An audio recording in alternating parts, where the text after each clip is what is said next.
இயேசு கிறிஸ்துவின் நாமத்தினால் இந்த நாள் தேவனுடைய வார்த்தையின் வேலைக்கு மூடி அன்போடு வரவேற்கிற இந்த நாளிலும் தேவன் தாமே நம்மை அவருடைய பலத்தினால் இடைக்கட்டி அவருடைய செவ்வையான பாதையில் நடத்துவாராக. கண்களை மூடி கரங்களை உயர்த்தி, ஆண்டவரே இந்த நாள் உம்முடையது, இந்த நாளில் நீர் எங்களை நடத்த வேண்டும் உம்முடைய வழிகளில். ஹல்லேலூயா. இந்த நாள் நாங்கள் தியானிப்பதற்காக எடுத்துக்கொண்டு வேத பகுதி 2 தீமோத்தேயுவின் புத்தகம் 2 தீமோத்தேயு 2:16 இப்படியாக சொல்லுகிறது: சீர்கேடான வீண் பேச்சுக்களுக்கு விலகிரி, அவைகளால் அவர்கள் அதிக அவபக்தி உள்ளவர்கள் ஆவார்கள். அன்பானவர்களே, இந்த காலை பொழுதுல தேவன் நாம் விலகி இருக்க வேண்டிய ஒரு காரியத்தை பவுலை கொண்டு வேதத்தில் எழுதி வைத்திருக்கிறார். பவுல் தம்முடைய சீஷனாகிய தீமோத்தேயுக்கு எழுதும் பொழுது இப்படியாக எழுதுகிறார்: நீ வீணான பேச்சுக்களுக்கு உன்னை விலக்கி காத்துக்கொள். வீணான பேச்சுக்கள் நம் வாழ்க்கையில விசுவாசத்தை அல்ல அவபக்தியை உருவாக்கிவிடும். வீணான வார்த்தைகள் நம்முடைய வாழ்க்கையில பரிசுத்தத்துக்கு பதிலாக அவபக்தியை உருவாக்கிவிடும். வீணான வார்த்தைகள் நம் வாழ்க்கையில தாழ்மைக்கு பதிலாக அவபக்தியை உருவாக்கிவிடும்.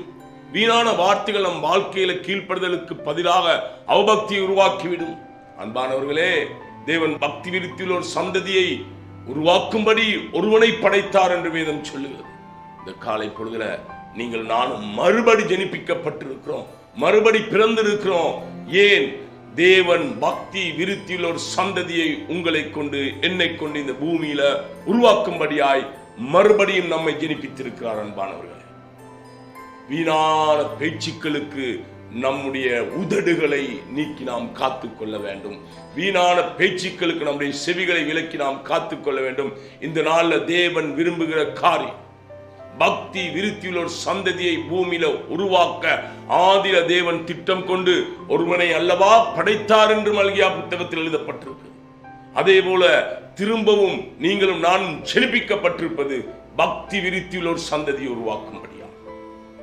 இந்த நாள்ல நம்மை நோக்கி வருகிற வீணான பேச்சுகளுக்கு நீங்களும் நானும் விலக்கி நம்மை காத்துக்கொள்ள பழக வேண்டும். அதில் நாங்கள் விலகி இருக்க வேண்டும். பக்தி விருத்திக்கு ஏதுவாக முயற்சி பண்ண என்று பவுல் கற்பிக்கிறான்.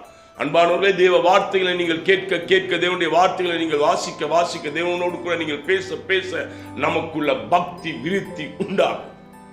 அது நம்மை நல்வழியில நடத்தும். அது தேவனுக்கு பயப்படுகிற பயம் இன்னதென்று நமக்கு கற்றுக் கொடுக்கும். அதனால உங்கள் வீடுகள் ஆசீர்வதிக்கப்படும், உங்கள் பிள்ளைகள் ஆசீர்வதிக்கப்படுவார்கள், உங்கள் குடும்பங்கள் ஆசீர்வதிக்கப்படும். இந்த காலை பொழுதுல சின்ன ஒரு தீர்மானம்: ஆண்டவரே, இந்த நாளில் வீணான பேச்சுக்களுக்கு என்னை விலக்கி காத்துக்கொள். கண்களை மூச்சு, ஆண்டவரே, வீணான பேச்சுக்களுக்கு என்னை விலக்கி காத்துக்கொள். இயேசு கிறிஸ்துவின் நாமத்தினால இதை கேட்டுக்கொண்டிருக்கிற ஒவ்வொருவரும் இந்த நாளில் ஆண்டவரே வீணான பேச்சுக்களுக்கு தங்களை விலக்கிக் கொள்ள தேவரின் பலம் கொடுக்க வேண்டும் என்று ஜெபிக்கிறேன். இயேசு கிறிஸ்துவின் நாமத்தினால பிதாவே, ஆமென். ஆமென். கர்த்தர் தாமே உங்களை ஆசீர்வதிப்பார்.